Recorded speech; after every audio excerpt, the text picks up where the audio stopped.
오늘 본문 16장 11절에서 22절입니다. 11절부터 13절 초두까지 제가 한번 읽어보겠습니다.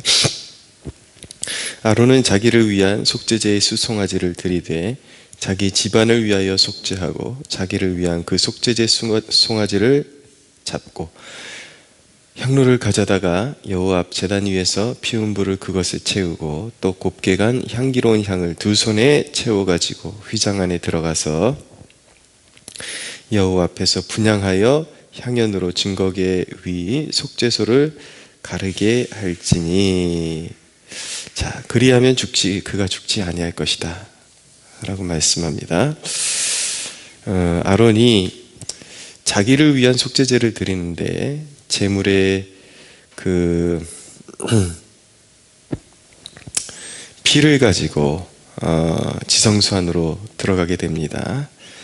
근데 그 지성소 안에는 하나님의 증거궤가 있습니다. 그 증거궤 위에 뚜껑 쪽을 우리가 속죄소다, 시은좌다, 그 양쪽으로는 그룹의 날개들이 각각 한 편씩 가리고 있고요. 그 날개가 덮고 있는 그 아래쪽으로 해서 그 증거궤 뚜껑 위쪽 그 부분을 바로 속죄소다, 다른 말로는 시은좌다, 그렇게 말하고 있는 것입니다. 거기서 하나님께서 나타나시고 임재하시고 속죄를 베푸시고 거기서 말씀하시기 때문에 굉장히 거룩한 그런 장소로 이렇게 알려져 있는 것이죠. 근데 죄인이 그곳에 나타나는 하나님의 영광을 바로 눈으로 바라보게 되면 인간은 부정한 존재이기 때문에 바로 죽임을 당할 수밖에 없는 것입니다.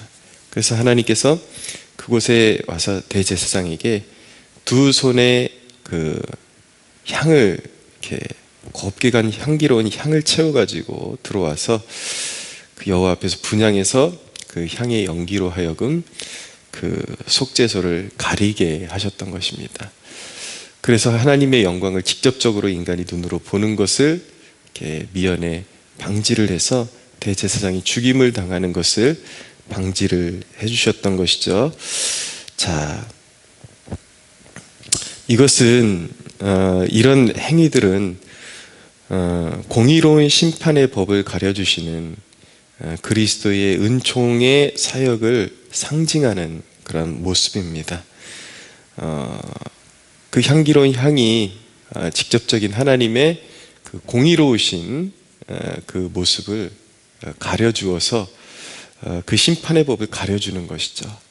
그래서 대제사장이 하나님 앞에 제사를 안전하게 그렇게 집전할 수 있도록 도와주었다는 것입니다.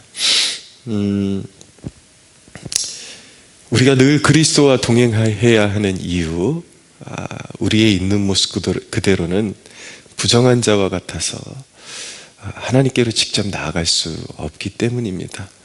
그러나 그리스도께서 우리를 위해서 피 흘려 주심으로 말미암아 우리를 위한 대속의 사역이 완성되었기 때문에 우리는 그리스도와 함께 동행하며 그리스도의 보혈을 의지해서 하나님의 은혜의 보좌 앞에 담대히 나아갈 수 있는 은혜를 누리게 된 것이죠.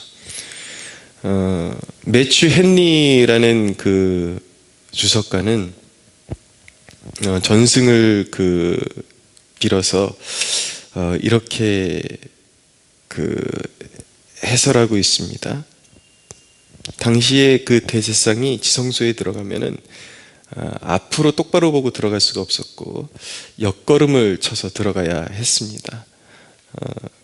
왜냐하면 그 속죄소가 연기로 가려질 때까지, 향연으로 가려질 때까지 그 속죄소를 쳐다보아서는 안 됐기 때문에 옆걸음을 쳐서 들어가서 향을 이제 피운 것이죠.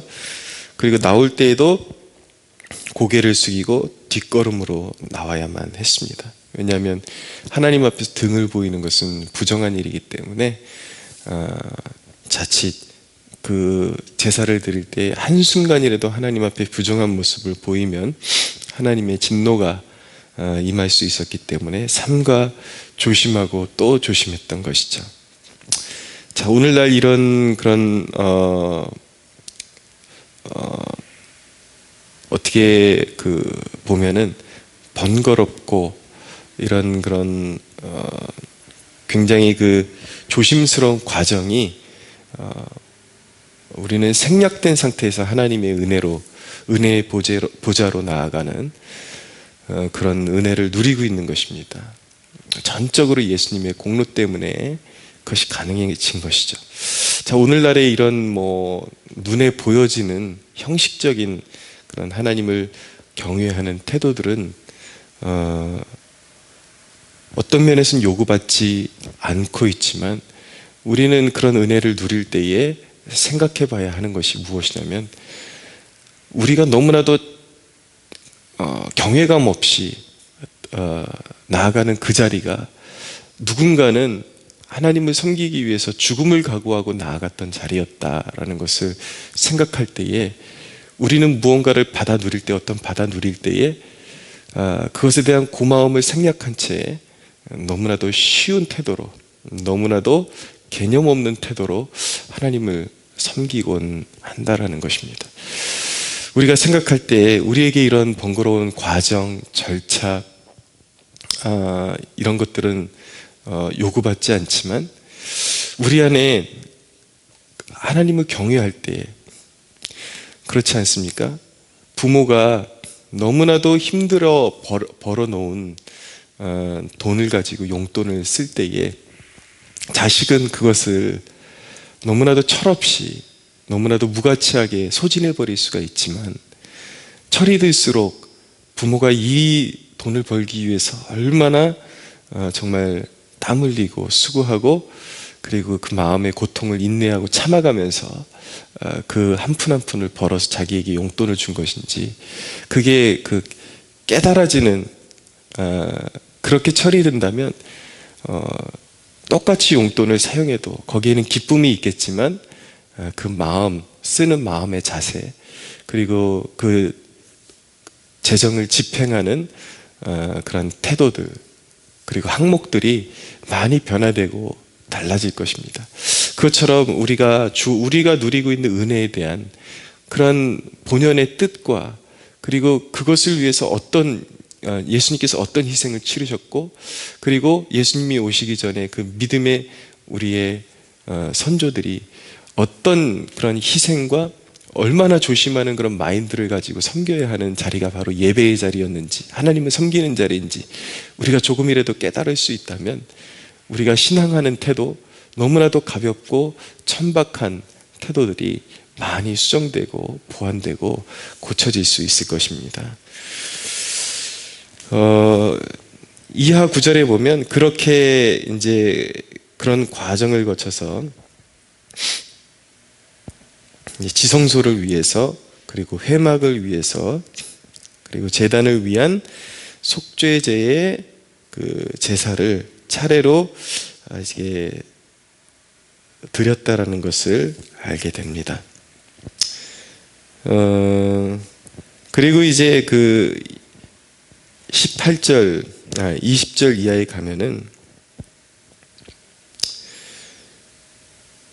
그 지성소와 회막과 제단을 위하여 속죄하기를 마친 후에 살아있는 염소를 들이되, 아론은 그의 두 손으로 살아있는 염소의 머리에 안수하여 이스라엘 자손의 모든 불의와 그 범한 모든 죄를 아뢰고, 그 죄를 염소의 머리에 두어 미리 정한 사람에게 맡겨 광야로 보낼지니, 염소가 그들의 모든 불의를 지고 접근하기 어려운 땅에 이르거든 그는 그 염소를 광야에 놓을지니라. 살아있는 순염소 한 마리는 피를 흘려 태워지는 그런 제물이 되었습니다. 그리고 살아있는 또 한 마리의 순염소에게, 아론에게 명령하셔서 안수하라, 두 손으로 그 머리에 안수하라 라고 말씀하십니다. 그리고 이제 광야, 그 순염소가 다시 돌아올 수 없는 지경까지 끌고 가서 풀어주어라 라고 명령하시는 것이죠.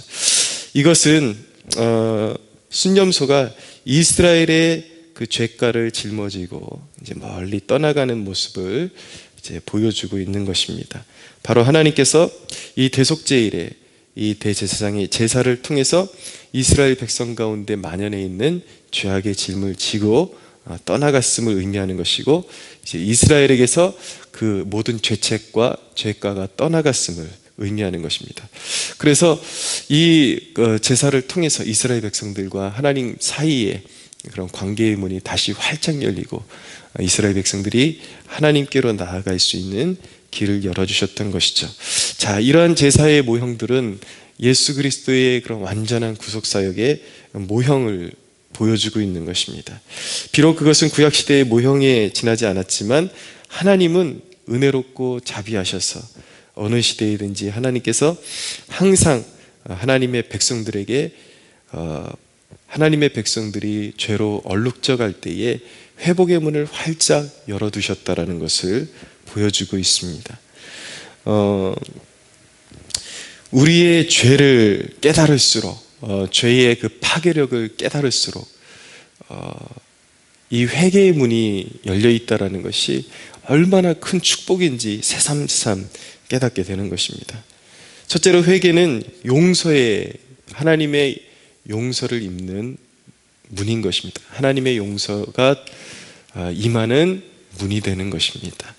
회개할 때에 전심으로 마음을 다해서 진정으로 자신의 그 죄의 그 크기와 깊이를 뉘우치고 하나님 앞에 회개하며 용서를 구할 때에 막혔던 하늘문이 열리며 하나님의 긍휼의 손길이 다시 임하기 시작하고 용서하시는 은혜가 임하는 것입니다. 둘째로 회개는 믿는 자에게 영적 도약의 기회가 되는 것입니다. 사람이 은혜를 받고도 잘 변하지를 않습니다. 변화가 굉장히 오랜 시간을 통해서 이제 한 영혼에게 주어지게 되죠. 제 과거를 돌아보면은 처음에 그 성령 체험을 하고 얼마나 그 마음이 기쁘고 감사한 동시에 지금 돌아보면 내가 그런 은혜 받은 사람이다라는 그런 마음에 그 스스로의 그런 어떤 선민의식 이런 것들이 굉장히 강하게 자리 잡고 있었고, 인격적으로도 얼마나 그 여전히 모난 부분이 많았는지 지금 생각해 보면 참 감추고 싶은 과거에 여전히 은혜 받았다고 하면서도 나밖에 모르고 그냥 얼마나 무례하고 그런 모습들이 참 많았는지 때때로 스스로 감춰버리고 싶고 지워버리고 싶은 그런 모습들이 참 많았구나라는 그런 기억들이 많이 남아 있습니다. 만약에 하나님께서 그런 저의 그 부족함, 그런 연약함, 때때로 하나님 앞에 그것이 죄인지도 모르고 경거망동해서 저질렀던 그 죄를 하나님께서 끝까지 기억하시고 기억하셨다면 아마 저는 이 자리에 서 있지 못했을 수도 있습니다. 그런데 하나님께서 늘 회개의 기회를 주셨기 때문에 하나님은 회개할 때에 우리가 진정으로 회개할 때에 그 과거의 치부들 그런 것들을 전혀 기억하지 아니하시고 우리의 죄가 동에서 서가 먼 것처럼 그렇게 죄가를 멀리 옮겨주셔서 기억하지 않으시고 하나님께서 그렇게 은혜로 받아주셨기 때문에 새롭게 도약할 수 있는 그런 기회로 삼을 수가 있었던 것입니다. 아마 지금도 그것이 하나님의 관점으로 봤을 때에 여전히 부족함이 남아있고 다듬어져야 될 부분이 남아있다 할지라도 하나님께서는 내가 나의 스스로의 부족함과 지은 죄들을 깨닫고 회개할 때에 하나님께서는 그 과거의 치부들을 드러내지 아니하시고 완전히 용서하시고 씻어주시기 때문에 제 인생에 늘 도약할 수 있는 기회가 될 수 있었던 것입니다. 이 부분은 내가 정말 잘못했구나. 내가 이런 참 고쳐야 될 부분들이 참 많았구나. 그것을 깨닫고 계속해서 더 나은 사람이 되고자, 더 하나님의 형상에 가까이 가고자 노력할 수가 있었던 것이죠. 그렇기 때문에 여러분, 우리 안에 연약함과 부족함이 있다는 것 결코 나쁜 일만은 아닙니다. 하나님의 용서의 은혜를 힘입어서 하나님께서 그렇게 의도하신 거예요. 회개의 관문을 통해서 더 하나님이 기뻐하시고 하나님이 의도하신 사람에 가까이 갈 수 있도록 그렇게 기회의 문을 활짝 열어주시는 것이죠. 여러분, 여러분도 여러분들의 연약함으로 언젠가 공동체에 심한 상처를 안겨주었을 수도 있습니다. 주변 사람들을 아프게 했을 수도 있습니다. 그러나 나는 왜 이 모양인가 늘 그 죄책감에만 머물러 있지 마시고 이 회개에 하나님께서 열어놓으신 회개의 문으로 담대히 들어가십시오. 그리고 그 예수 그리스도의 보혈의 은혜로 씻김을 받으십시오. 여러분들에게 얼마든지 새롭게 될 수 있는 기회의 문을 하나님께서 활짝 열어놓고 기다리심을 기억하시기 바랍니다. 감각적인 사람이 되지 마십시오. 되는 대로 살고 그냥 과거의 실수에 눌려가지고 나는 이 모양이지, 그렇게 늘 후회로 점철된 삶으로 계속해서 지속하지 마시고, 그래 놓고서도 개선의 그런 어떤 노력 없이 그렇게 하루하루를 살아가지 말고 묵상하는 사람이 되십시오. 온전히 하나님 앞에 죄악을 아뢰드리는 회개와 동시에 묵상하는 사람이 되어야 하는 것입니다.